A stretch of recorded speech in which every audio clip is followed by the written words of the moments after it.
Jadi di dalam klasifikasi ini, ekstraktif masuk di dalam kelompok senyawa yang berbobot molekul rendah. Ya. Dan ini ya, saya akan refresh lagi bahwa komponen kayu itu kayu jarum dan kayu daun lebar itu ada perbedaan. Kecuali selulosa ya, kalau selulosa itu hampir sama. Strukturnya sama, kandungannya sama ya. Yang membedakan hanya panjang rantai. Ya. Daun jarum, panjang rantainya lebih tinggi dengan kayu daun lebar. Di selulosa, kandungan pada kayu daun lebar lebih tinggi. Dan kayu daun jarum rendah. Strukturnya juga beda ya, yang sudah pernah saya jelaskan. Demikian juga lignin. Strukturnya berbeda. Daun jarum dengan kayu daun lebar. Kandungannya juga berbeda. Ya. Ini kandungannya agak terbalik dengan hemiselulosa. Kalau hemiselulosa pada hardwood tinggi, kalau lignin pada hardwood rendah. Ada softwood yang ekstraktif juga berbeda kandungannya. Ada kayu daun lebar lebih tinggi ya, terutama adalah kayu daun lebar, kayu tropis. Kandungannya juga bisa berbeda. Ya. Kadar abu itu sama lah, kurang lebih 1%. Lalu apa itu ekstraktif? Apa itu ekstraktif? Nah, kalau Anda punya kayu ya, jenis selulosanya itu satu. Ya, rantai panjang yang disusun oleh dengan ikatan satu. Jenis ligninnya juga satu. Jenis hemiselulosanya juga satu. Tapi ekstraktif itu jenisnya itu banyak. Ya. Jadi dalam sebatang kayu, kandungan ekstraktifnya bisa ratusan senyawa, bahkan ribuan senyawa. Ya. Bahkan ribuan senyawa dalam satu jenis ekstraktif.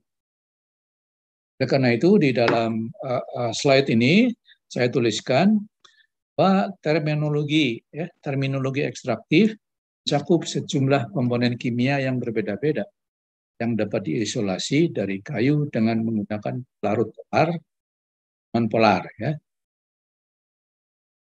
Polar misalnya yang non polar misalnya benzen ya, benzen, heksan ini yang tidak polar. Dan semi polar itu eter, glycer. Kemudian yang polar itu alkohol, air ya. Jadi dengan pelarut-pelarut ini mudah sekali kita mengambil ekstraktif dari dalam kayu. Ya. Dan kandungan dan komposisi zat ekstraktif sangat beragam di antara jenis-jenis kayu. Jadi kayu yang berbeda ya. Jenis kayu yang berbeda, kandungan ekstraktifnya berbeda. Dan jenis kayu yang sama, kalau ditanam di tempat yang berbeda, ekstraktifnya berbeda. Jenis kayu yang sama, panen di musim semi, di musim hujan, beda dibandingkan di musim kemarau. Jenis kayu yang sama, kalau Anda mengambil sampelnya itu berbeda, ya, misalnya ada mahasiswa praktikum menggunakan sebuah pohon, yang satu mahasiswa mengambil kulitnya, ya, yang mahasiswa lain mengambil batang bawah, mahasiswa yang lain mengambil batang atas, mahasiswa yang lain mengambil batang tengah, mahasiswa yang lain mengambil cabang, mahasiswa yang lain mengambil daun, itu komposisi ekstraktifnya berbeda. Jadi sangat beragam. Nah, ini yang tadi sudah saya sebutkan bahwa tidak ekstraktif mungkin juga terdapat di dalam dinding sel, tapi bukan merupakan chemical bonding. Ya. Oleh karena itu, ekstraktif sering disebut sebagai non-struktural wood component. Jadi komponen kayu yang non-struktural. Nah, kemudian ini keragaman ekstraktif, bahwa jenis kayu yang berbeda, ekstraktifnya juga, ini sudah saya jelaskan tadi ya, jenis kayu yang sama apabila ditanam pada tempat yang berbeda, kandungan ekstraktifnya bisa berbeda. Musim juga berpengaruh terhadap kandungan ekstraktif. baik secara kualitatif. Nah, soal musim ini contohnya begini, ya. Mungkin kakek-kakek Anda ya atau kakek-kakek saya ya dulu ya, kalau mau menebang kayu atau menebang bambu itu ngelihat musim. Biasanya mereka akan menebang bambu di musim kemarau, musim panas. Kenapa memilih musim kemarau? Karena pada saat kemarau itu kandungan patinya rendah dibandingkan dengan musim hujan. Kandungan pati ini kaitannya dengan keawetan bambu. Makin sedikit kandungan pati, maka bambu itu semakin awet. Makin banyak kandungan pati, maka bambu itu mudah rusak, mudah terkena rayap, mudah terkena buk dan lain-lain. Ya. Jadi mereka biasanya menebang di musim ekstraktif. Di dalam buku sering juga disebut metabolit sekunder atau kimia bahan alam, ya, atau natural product. Di Departemen Kimia FMIPA ya, itu ada mata kuliah kimia bahan alam. Akunya kimia bahan alam. Sebenarnya yang dipelajari juga sama. Ya, kalau di kita di teknologi kayu, terminologinya namanya adalah zat ekstraktif. Kalau di temen kimia itu biasanya kimia bahan alam atau metabolit sekunder. Yang dipelajari sama. Nah, sebenarnya itu apa ekstraktif itu? Jadi selama pertumbuhan tanaman ya kan ada metabolisme, ya, proses metabolisme selama pertumbuhan tanaman. Tes metabolisme ini kan menghasilkan senyawa.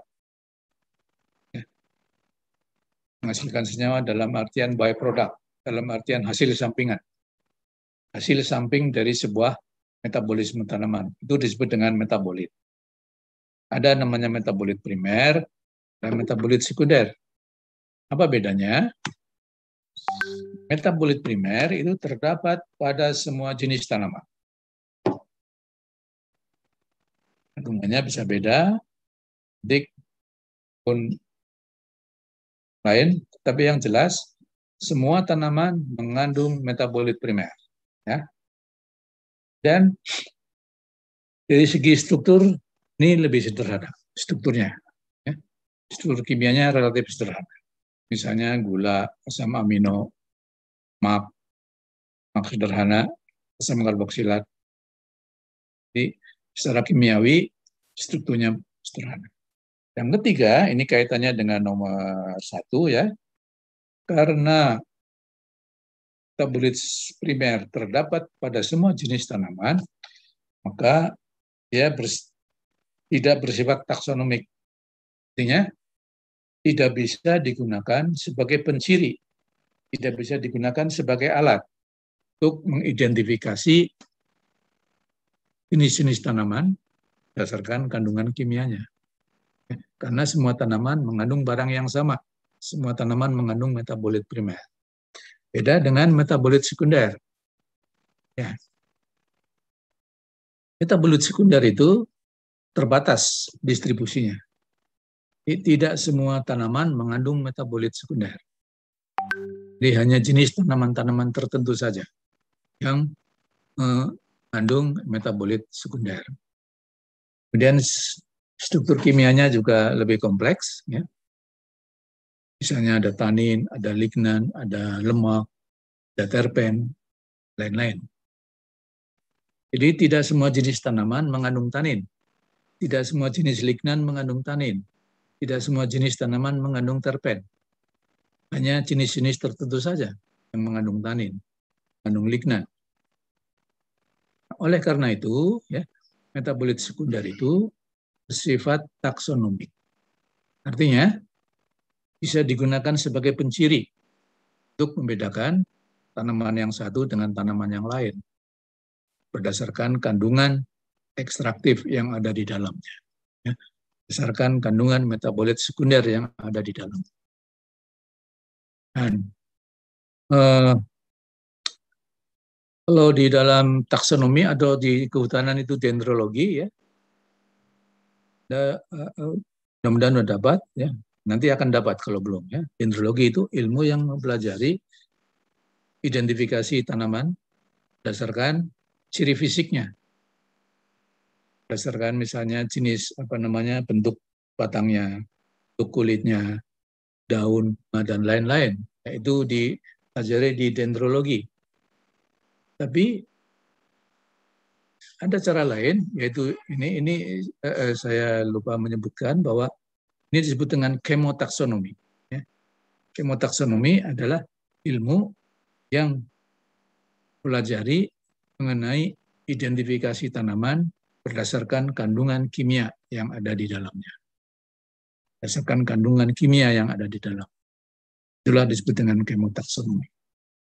Kalau dendrologi, mengidentifikasi tanaman berdasarkan ciri fisik, batang, kulit, daun, dan lain-lain. Kemotaksonomi itu identifikasi tanaman kayu berdasarkan kandungan kimia yang ada di dalamnya. Ya. Ini kalau ada kayu seperti ini, ya, ini salah satu ciri bahwa kayu ini mengandung ekstraktif yang tinggi. Ya. Salah satu cirinya itu. Di kayu terasnya itu volumenya besar, ya, seperti ini. Terasnya besar, kayu kubalnya sedikit, ya, dan warnanya juga gelap. Itu tanda-tanda bahwa kandungan ekstraktif di dalam kayu ini lumayan tinggi. Bisa juga dilihat dari berat jenis. Ya. Pada umumnya kayu yang berat itu kandungan ekstraktifnya tinggi.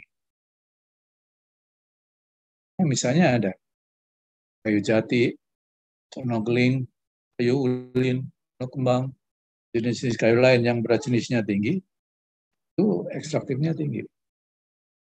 Tapi kalau kayu yang berat jenisnya rendah, ekstraktifnya rendah. Misalnya sengon, ya. Sengon itu kan berat jenisnya 0,3 atau 0,3, jadi rendah, ekstraktif rendah juga. Jadi ada kaitan antara berat jenis, antara berat kayu ya dengan kandungan ekstraktif. Nah,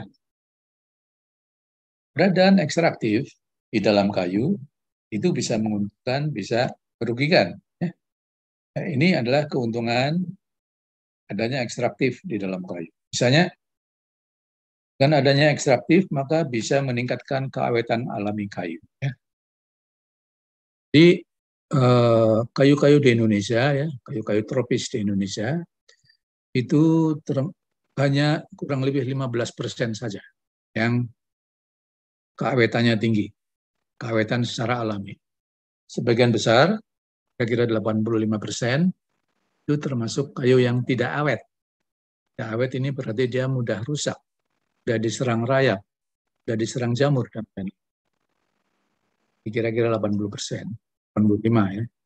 15% termasuk yang awet. Kenapa kayu awet? Karena kandungan ekstraktifnya tinggi, ya, meningkatkan keawetan alami. Dan yang kedua, meningkatkan nilai kalor kayu. Ini kaitannya dengan penggunaan manfaatan kayu sebagai energi biomasa, sebagai kayu bakar atau sebagai wood pellet atau biopellet. Itu biasanya bahan baku, salah satu kriteria bahan baku yang digunakan untuk wood pellet atau bahan bakar atau kayu bakar itu adalah yang nilai kalornya tinggi. Salah satu senyawa yang mempengaruhi nilai kalor adalah ekstrak. Jadi semakin tinggi ekstraktifnya, maka nilai kalornya semakin tinggi. Kemudian yang ketiga, sebagai sumber bahan kimia. Sebagai sumber bahan kimia, ya.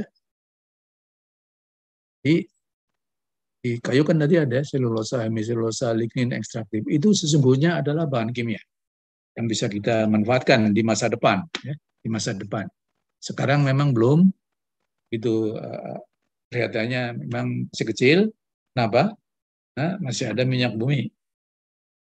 Minyak bumi sebentar lagi akan habis. Ya. Salah satu alternatif yang bisa dimanfaatkan adalah dengan memanfaatkan bahan kimia yang ada di dalam kayu. Kemudian yang keempat, sebagai sumber bahan obat. Sekarang ini hampir semua industri farmasi ya, di Indonesia maupun di seluruh dunia itu back to forest, ya, back to forest. Jadi kembali ke hutan untuk mencari senyawa-senyawa kimia yang ada di dalam hutan sebagai sumber bahan baku. Ya. Di divisi saya, THH, Divisi Kimia Hasil Hutan, kita juga sedang melakukan penelitian-penelitian ya, dengan topik eksplorasi zat ekstraktif untuk obat dan kosmetik. Ya. Jadi di bagian belakang saya akan jelaskan beberapa hal yang sudah kami. Yang terakhir ini sebagai ekstraktif sebagai sumber pangan. Misalnya Anda yang sudah pernah makan permen karet, ya, itu adalah ekstraktif.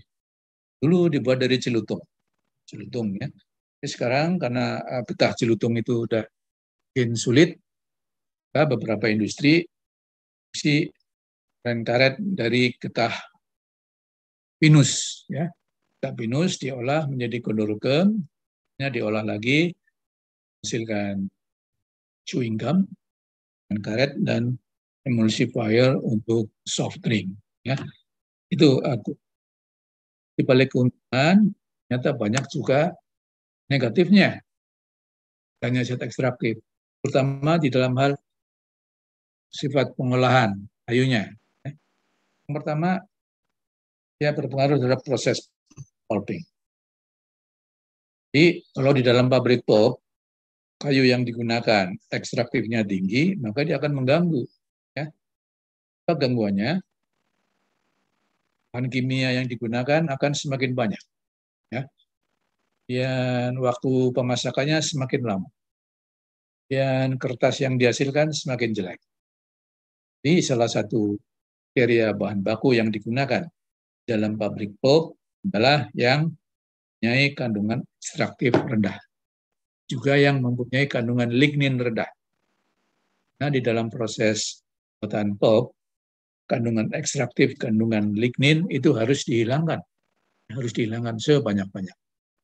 Yang kedua, berpengaruh terhadap perekatan kayu. Ini terjadi pada di kayu lapis, biasanya dia akan terjadi kegagalan perekatan, juga kegagalan pengawetan. Ya. Nah, pada kayu yang ekstraktifnya tinggi. Juga kegagalan di dalam pengeringan. Jadi kalau Anda mengeringkan papan, log ya dalam mesin pengering, suhunya tinggi, ekstraktifnya akan keluar ke permukaan, sehingga pada saat keluar dari mesin pengering, terjadi diskolorisasi, dan terjadi perubahan warna papan yang dikeringkan. Ini tentu akan menurunkan harga dari papannya. Dan berpengaruh terhadap pengerasan semen. Ini pada pabrik semen kayu, pada pembuatan gedung, nah, biasanya menggunakan papan, ya, misalnya mal ya, dalam pembuatan konstruksi gedung. Kayu yang digunakan ekstraktifnya tinggi, maka semennya itu sulit mengeras, ya, lama mengeras. Tiga, yang berikutnya adalah berpengaruh terhadap kesehatan. Ya, tadi walaupun saya mengatakan ekstraktif bisa digunakan sebagai obat, tapi ekstraktif juga bisa menyebabkan penyakit. Jadi ada barnya, ya. Yang terakhir berpengaruh terhadap penampilan, warna dan bau. Kalau warna relatif, ya, relatif. Ada orang yang masyarakat yang suka warna gelap, ada yang suka warna cerah. Ya, kalau tidak salah itu masyarakat di Asia Timur ya, Cina, Korea, Jepang lebih suka yang berwarna cerah ya. Kalau masyarakat Eropa lebih suka yang berwarna gelap kayu-kayunya. Jadi ini relatif. Kemudian bau ini juga akan mengganggu. Bisa akan menurunkan harga kayu dan lain-lain. Ada satu kayu ya Ini hasil eksplorasi teman-teman dari LIPI ya. Belum melakukan eksplorasi di NTT ya, di Nusa Tenggara Timur. Di sana ditemukan kayu yang sangat bau, dan baunya bau busuk menyengat. Oleh orang daerah, oleh orang sana, kayu itu disebut sebagai kayu bau tai, ya. Kayu bau tai, karena baunya memang begitu. Kenapa bau? Karena ada kandungan ekstraktif yang ada di dalam. Ini contoh bagaimana ekstraktif bisa membuat penyakit, terutama penyakit kulit. Ya.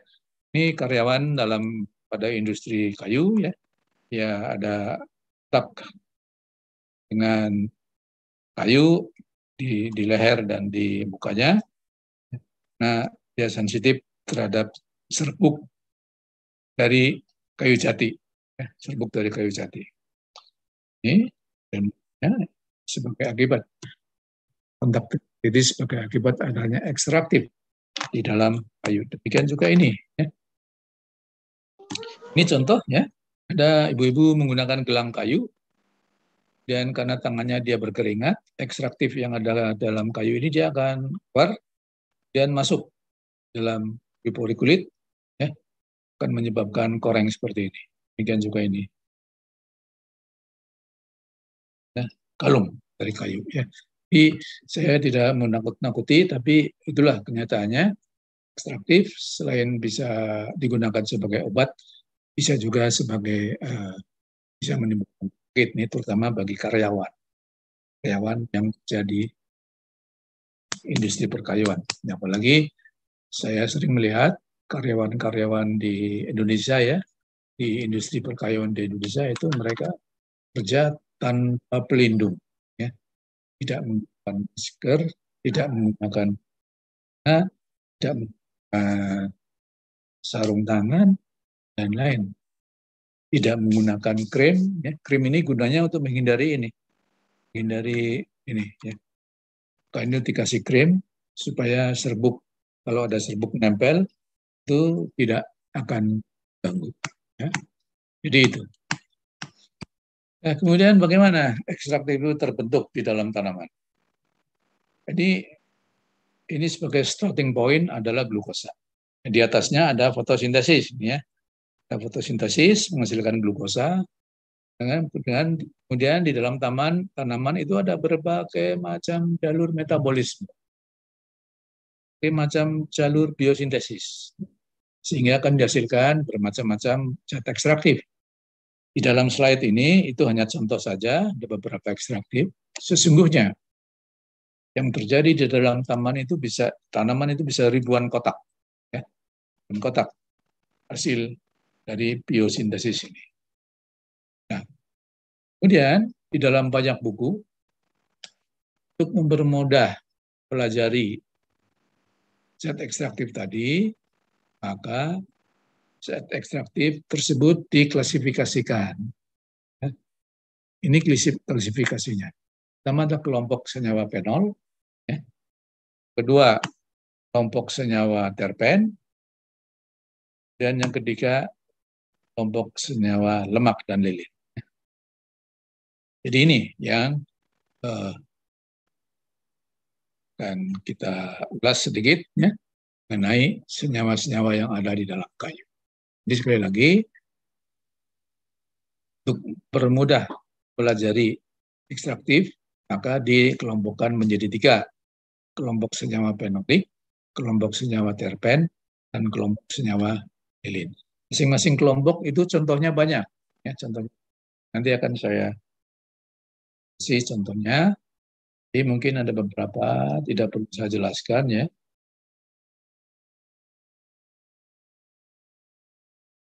Itu porsi untuk mahasiswa TH. Jadi nanti saya akan lewati saja.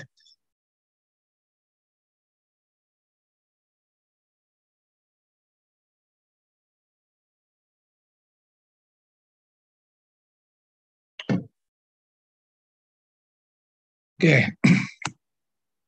Nah, senyawa fenolik atau kelompok fenolik itu juga terdiri dari beberapa grup. Yang pertama adalah lignan, ya. Yang kedua yang namanya flavonoid.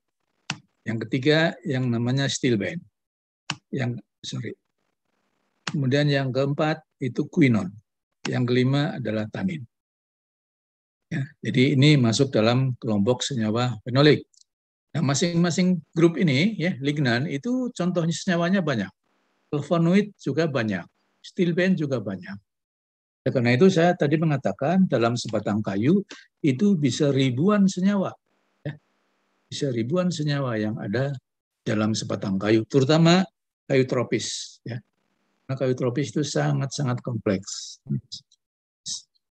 Oke, lignan. Nah, saya tidak akan jelaskan ini ya. Tapi yang jelas gini. Ya, ini ada lignan dengan lignin. Ini terminologinya hampir sama ya.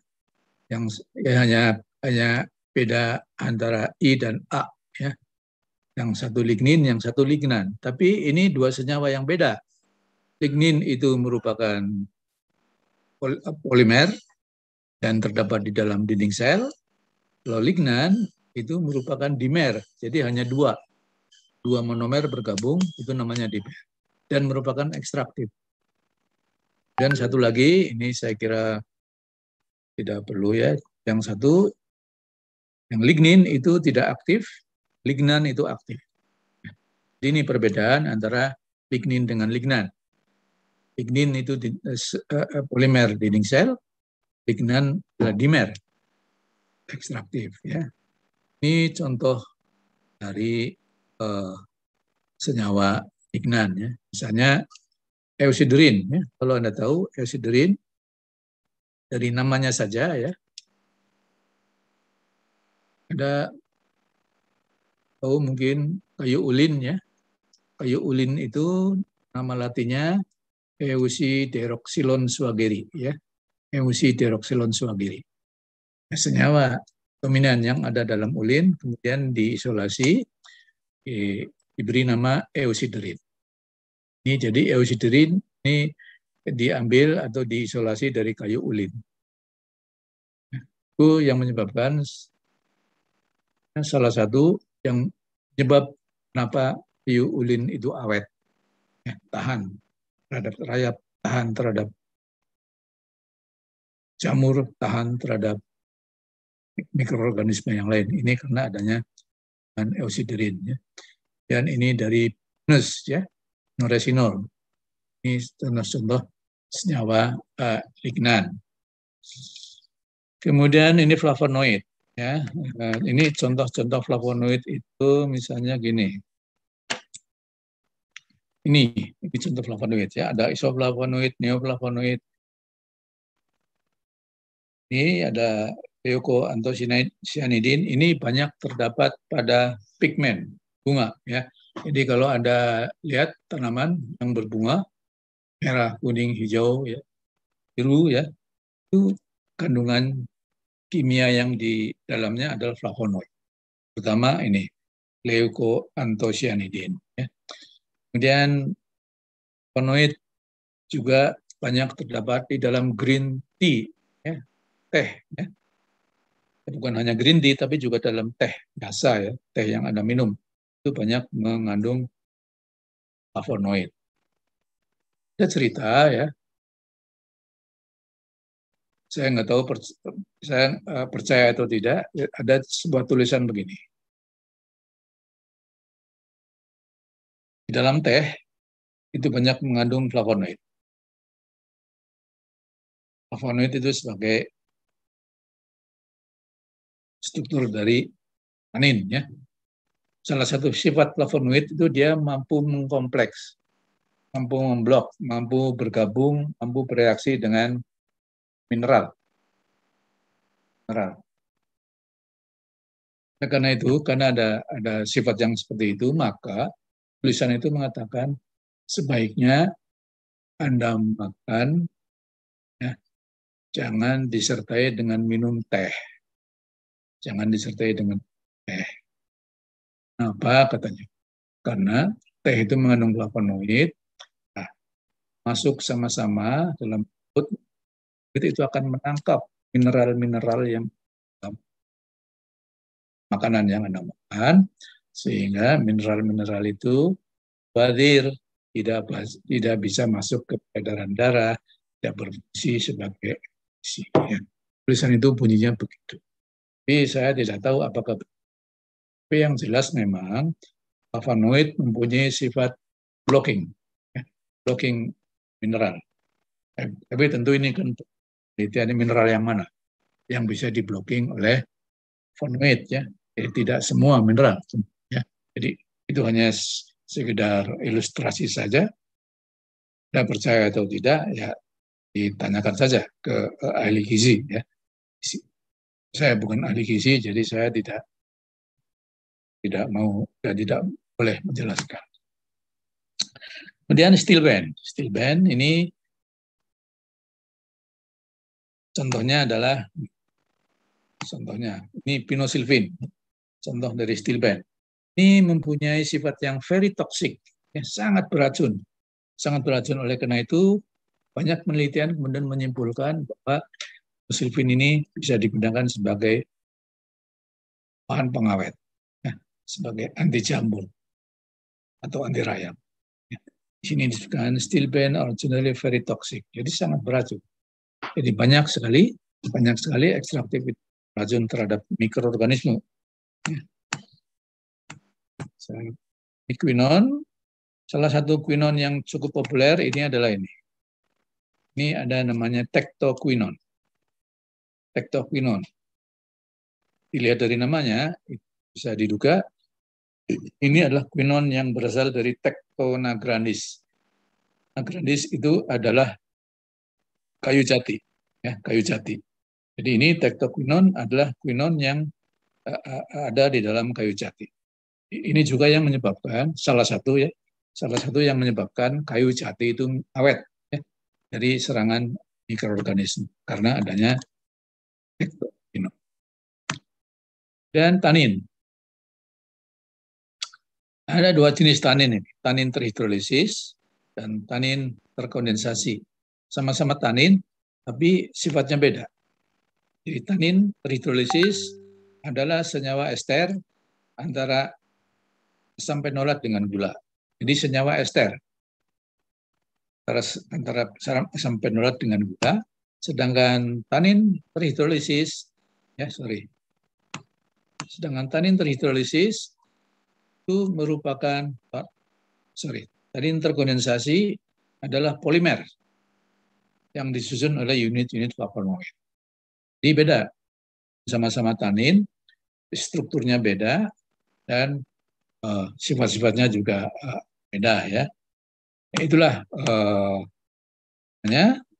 phenolic compound. Nah, sekarang ini adalah terpen.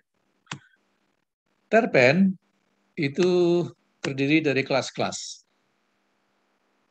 Jadi berdasarkan jumlah unitnya, unit isoprene, terpen diklasifikasikan menjadi ini. Ada kelas monoterpen, ada seskiterpen, ada diterpen, ada sesterpen, triterpen, dan tetraterpen. Jadi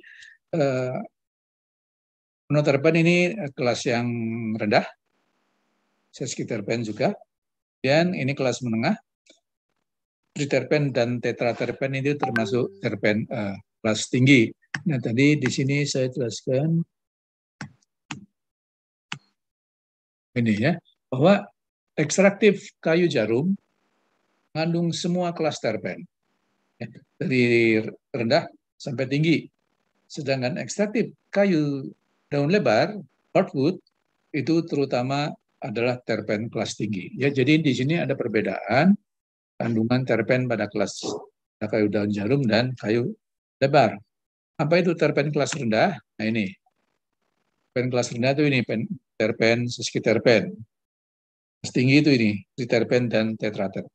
Itu ini ada di dalam kayu daun lebar, sedangkan pada kayu daun jarum mengandung semuanya, ya, mulai dari rendah sampai tinggi, ya. Ini contohnya, ya. Ini unit penyusunnya namanya isoprene, dan 2 isoprene membentuk monoterpen, 3 isoprene membentuk seskiterpen, 4 isopren mengandung diterpen, 6 isopren membentuk triterpen, 8 isopren membentuk tetraterpen. Jadi ini kelas-kelas dari triterpen ya. Jadi sekali lagi bahwa terpen itu berkelas-kelas. Dari kelas rendah sampai kelas tinggi. Contoh kelasnya adalah monoterpen. Ya. Itu yang paling rendah. Dan lebih naik lagi seskiterpen. Lebih naik lagi diterpen. Lebih naik lagi triterpen. Lebih naik lagi tetraterpen. Ya. Ini contoh monoterpen yang ada di alpha-pinen, beta-pinen. Ini ada di dalam getah kayu pinus. Jadi kalau kita menyadap kayu pinus dan diolah akan menghasilkan minyak. Di dalam minyak terpentin tadi, minyak yang dihasilkan dari pinus itu mengandung senyawa-senyawa seperti ini. Alpha-pinen, beta-pinen, limonen, delta-karen, dan lain-lain. Ini contoh diterpen. Ini contoh triterpen. Dan contoh yang ini adalah, saya langsung saja ya. Ini ya. Jadi ada pohon pinus, disadap, dan getahnya dibawa ke pabrik. Getahnya dibawa ke pabrik, dikumpulkan, dibersihkan, kemudian dimasak, didestilasi. Jadi getah pinus ini kemudian akan menghasilkan produk yang namanya gendorokem. Ini padatan, kemudian terpentin, ini minyak. 15%, yang gendorokem itu 85%, totalnya itu 80%. Yang 20% apa? Yang 20% adalah namanya kotoran. Ya, jadi ini proses yang terjadi bagaimana memperoleh terpentin. Dalam terpentin ini berisi senyawa-senyawa monoterpen yang tadi kita jelaskan. Ini senyawa-senyawa monoterpen di dalam terpentin ya. Ada alpha-pinen, kampen, beta-pinen. Nah, gunaannya untuk apa? Nah, ini penggunaan dari monoterpen yang ada di dalam kayu pinus ya. Hampir semua kalau Anda baca, hampir semua di sini adalah untuk parfum. Parfum, aromaterapi, produk bersih, parfum, aromaterapi bersih. Hanya nomor 5 ini ya. Ada nomor 5, delta 3 karen. Ini karena dia bersifat toksik, sangat beracun. Oleh karena itu, kemungkinan penggunaannya adalah untuk biopestisida. Untuk pestisida alami ya, delta 3 karen. Selainnya digunakan untuk di Indonesia itu menghasilkan terpentin, terpentinnya diekspor ya ke luar negeri, ya ke Eropa, ke Jepang, ke Korea, dan di sana diolah, produknya dikembalikan lagi ke Indonesia ya dalam bentuk barang-barang mewah yang harganya sudah berlipat-lipat ya, bisa 10 kali lipat, bisa 100 kali lipat. Apa itu? Salah satunya adalah parfum. Parfum yang harganya berjuta-juta, itu bahan bakunya adalah dari terpentin. Yang sebagian berasal dari Indonesia, ya, dari hutan pinus. Oke, kemudian lemak dan lilin. Tentunya sudah mengisap. Saya sudah, ini aja deh. Langsung saja di sini lemak. Ini adalah asam-asam lemak. Saya akan jelaskan dulu deh di sini ya. Ini struktur lemak. Ya, jadi harusnya buka.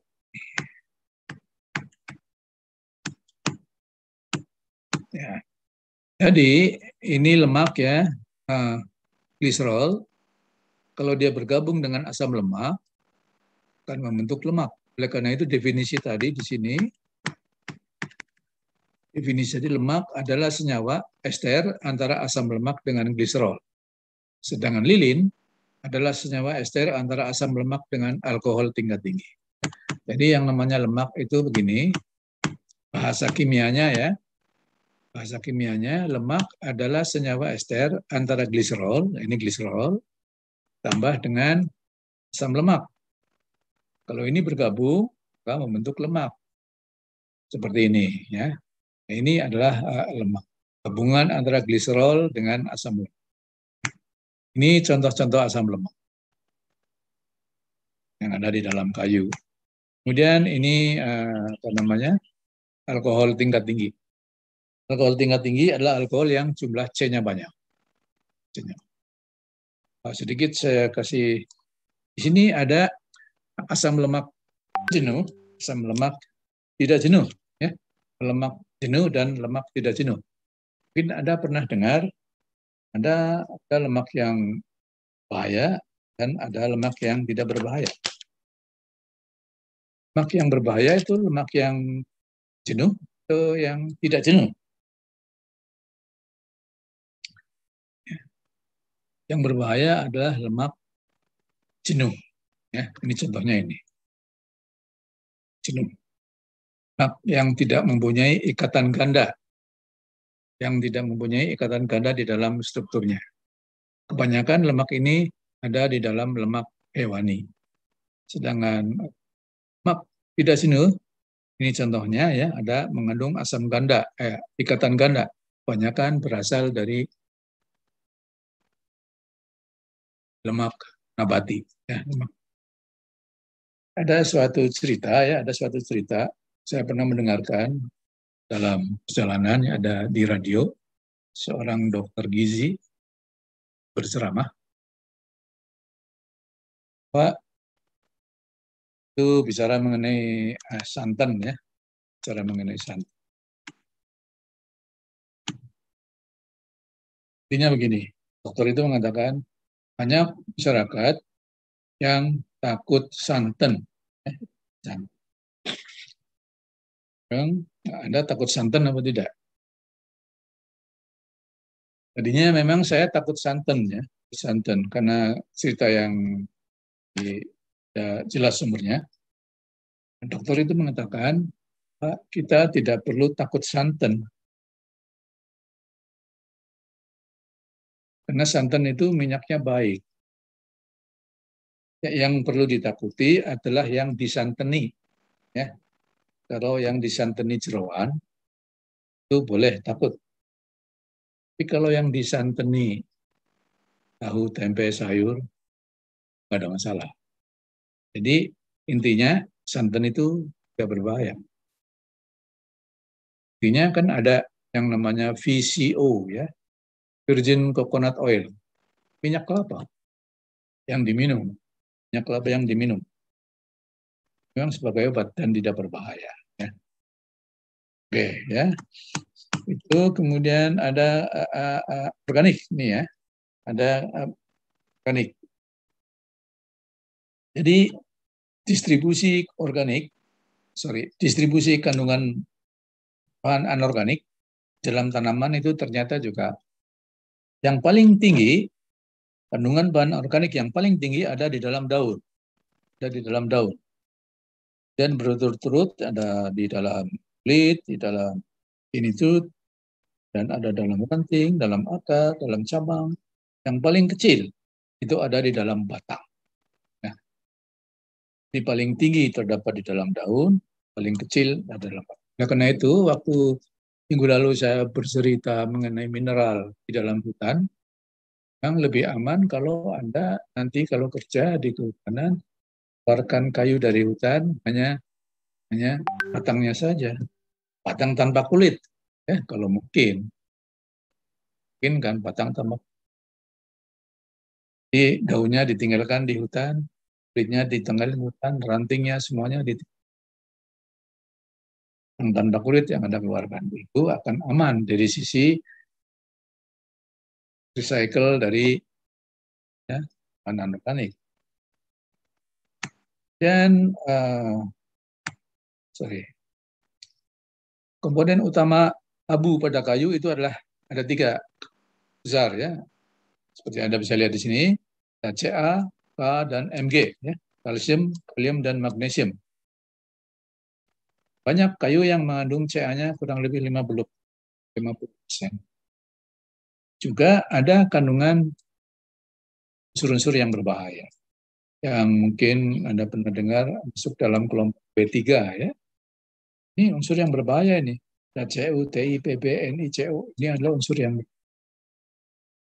jadi apa implikasinya? Di dalam pabrik pop, air limbahnya banyak mengandung mineral-mineral yang berbahaya. Jadi ya, oleh karena itu tidak boleh dibuang langsung ke sungai atau ke perairan atau ke masyarakat ya. Harus diolah dulu air limbahnya. Limbah cairnya diolah di wagon ya, dengan aerasi dan lain-lain, dan nanti di situ akan dihasilkan lumpur sebagai limbah padat. Jadi dari limbah cair akan berubah menjadi lumpur. Ini banyak mengandung unsur-unsur berbahaya dan tidak boleh dibuang sembarangan. Harus dibuang di suatu area yang namanya landfill, ya, landfill. Pada tempat khusus di sekitar pabrik, dan bangunannya juga harus memenuhi ketentuan dari Kementerian Lingkungan Hidup. Walan temboknya, dalamannya, lain. Jangan sampai unsur-unsur yang berbahaya ini lolos ya, ke lingkungan. Lolos maka membahayakan. Nah, jadi limbah industri pulp dan kertas itu bahaya. Nah, banyak unsur-unsur yang berbahaya. Nah, dalam suatu seminar mengenai pengolahan limbah industri pulp, dia presentasi. Banyak yang presentasi ini bukan orang teknis ya, dan mungkin dari administrasi atau dari keuangan. Saran. Dia sesungguhnya dia tidak menguasai permasalahan. Mungkin dia disuruh presentasi aja sama bosnya. Dan ada pertanyaan dari peserta, Pak, dalam proses pulping kan hanya menggunakan S dan NaOH. Ya, apa di dalam limbahnya ada unsur-unsur yang berbahaya. Dari mana datangnya? Nah, si yang presentasi ini tidak bisa menjawab ya karena memang dia bukan orang teknis.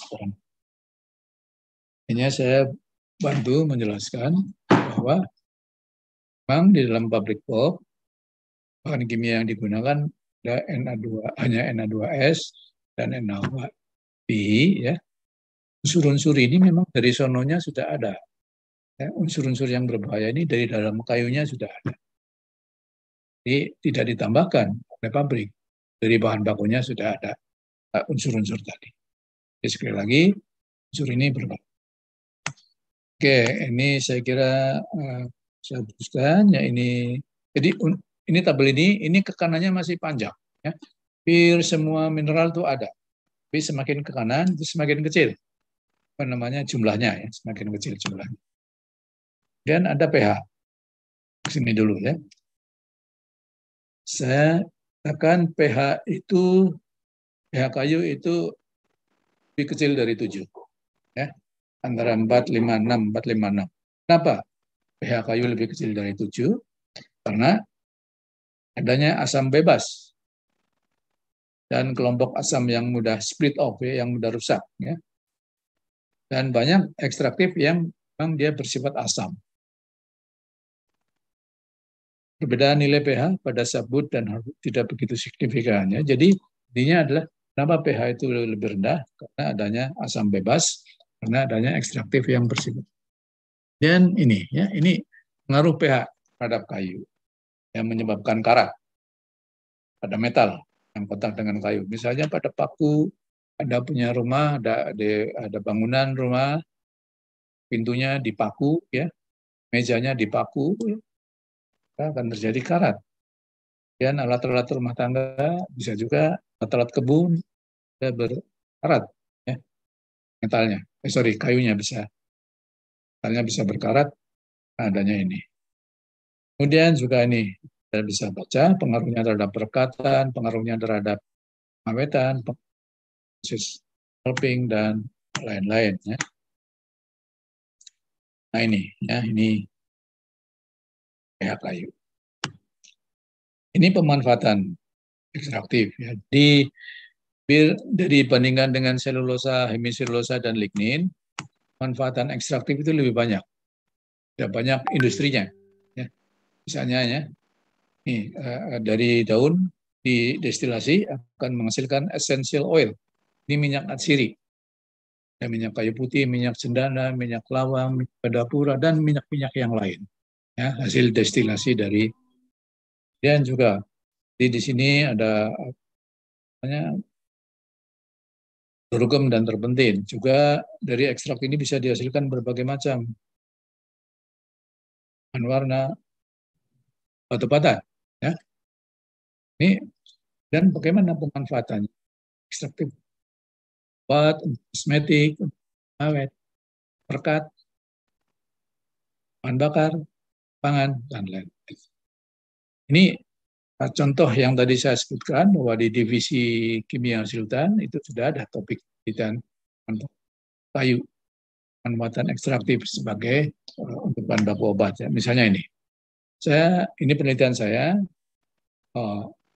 mengenai sifat anti malaria ya dari kayu bidara laut. Potensi kayu bidara laut sebagai obat anti malaria. Ini tahun 2012 dapat penghargaan sebagai 108 inovasi Indonesia prospek. Ya. Penelitian ini masih terus dilakukan sampai sekarang. Saya mudah-mudahan tahun ini atau tahun depan sudah ada obatnya. Ya.